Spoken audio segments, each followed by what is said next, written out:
Agro forestry research station पन्नगर।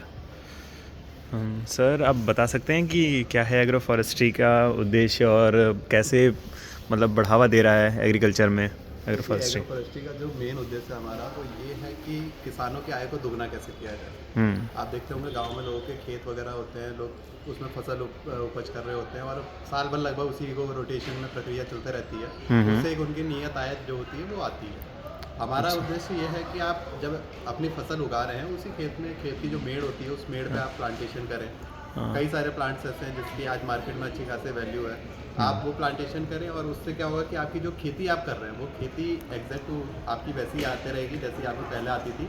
और बाद में कुछ सालों बाद 5-6 साल बाद या जो प्लांट की आपकी वो एक पीरियड होगा उसका मैच्योर होने का, उस टाइम तक जब वो प्लांटेशन चलेगा तो आप उससे एक एक्स्ट्रा इनकम ले सकते हो उसको सेल करके। तो जैसे ये एग्रो फॉरेस्ट्री का तो मेन जैसे पर्पस है। एग्रो फॉरेस्ट्री में एग्रीकल्चर क्रॉप भी यूज़ करते हैं और फॉरेस्ट क्रॉप दोनों ग्रो करते हैं एक साथ में। दोनों ग्रो तो हो सकते हैं। मैनेजमेंट कैसे करें उनका मतलब? मैनेजमेंट के लिए देखिए डिपेंड करता है कि आप किस तरीके के प्लांटेशन आप कर रहे हैं। हाँ। जैसे अगर आपने चंदन के पौधे लगाए हैं तो चंदन के पौधों के साथ आपको एक पैरासाइट, क्योंकि चंदन पौधा आपका जो है वो परजीवी पौधा है, तो हम्म। उसके साथ एक होस्ट प्लांट की ज़रूरत होती है। तो उसका मैनेजमेंट उस तरीके से करना पड़ता है, उसे ठंड में बचाना पड़ता है चंदन, अगर अच्छा। सफ़ेद चंदन आप लगाते हैं तो। अच्छा। दूसरा आपको पीएच लेवल मिट्टी का देखना पड़ेगा। हाँ। तो ये कुछ चीज़ें होती है। बाकी दूसरे पॉपुलर हो गया, यूकलिप्टस हो गया, ये तो आप आसानी से सामान्य फसलों के साथ चला सकते हैं, कोई दिक्कत नहीं है। और यहाँ कोई जो अवेलेबल हो उदाहरण कोई दे सकते यहाँ हैं कोई पे पौधे? हमारे पास बैम्बू बहुत अच्छा एक विकल्प है। आजकल हाँ। बहुत सी जगह पे लोग गेहूं वगैरह नहीं उगा रहे हैं, उसकी जगह बैम्बू लगा रहे हैं। इसमें ना तो हम्म। फर्टिलाइजर की ज़रूरत है ज़्यादा, ना कोई आपको पेस्टिसाइड वगैरह का यूज़ करना है। एक बार आपने लगा दिया और फिर आपको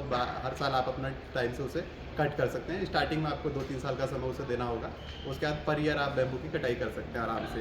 और अच्छा। बैम्बू की भी मल्टीपल वैरायटीज़ है हमारे पास। महोगनी आजकल यूकलिप्टस का विकल्प है बहुत अच्छा, महोगनी लोग लगा रहे हैं। उसके अलावा बहुत सारे पेड़ हैं। आप अर्जुन मेडिसिनल वैरायटी अच्छा। आप उसकी देख सकते हैं, मेडिसिनल में यूज़ होता है। हम्म। और इसी के साथ हमारा चंदन हो ही गया, लाल चंदन डिमांड में काफ़ी चलता है, लाल चंदन है। हम्म। हमारे पास चूड़ा का पौधा मिल जाएगा आपको। हमारे पास आपका क्या ढाक का मिल जाएगा, और पलास कहते हैं, नवग्रह वाटिका में यूज़ होता है। और और इनमें ये आप रक्त चंदन का क्या है रक्त यूज़? चंदन, इसको लाल चंदन कहते हैं। हम्म। ये ज़्यादातर आपका परफ्यूम वगैरह बनाने में और ऑर्नामेंटल आपका वो एक तरीके से जो घरों में सजावट के लिए सामान हाँ। वगैरह बनते हैं लकड़ी हाँ। के, वो सब बनाने में आपका बहुत अच्छा चलता है। और अच्छा। काला शीशम हमारे पास, इसकी लकड़ी बहुत अच्छी जाती है। गुलमोहर है सजावट के लिए आपका बहुत अच्छा हो गया। सहीजन है जो कि आपका हेल्थ के लिए बहुत बेनिफिशियल है ना। वेरियस चीज़ उसमें है, ग्रेन्स।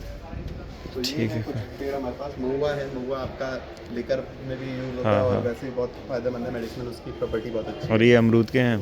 नहीं नहीं, अमरूद नहीं है ये। ये क्या है ये? ये महोगनी है। हम्म। ये हमारा चूड़ा का हो गया, चंदन का हो गया, ये लाल चंदन हो गया।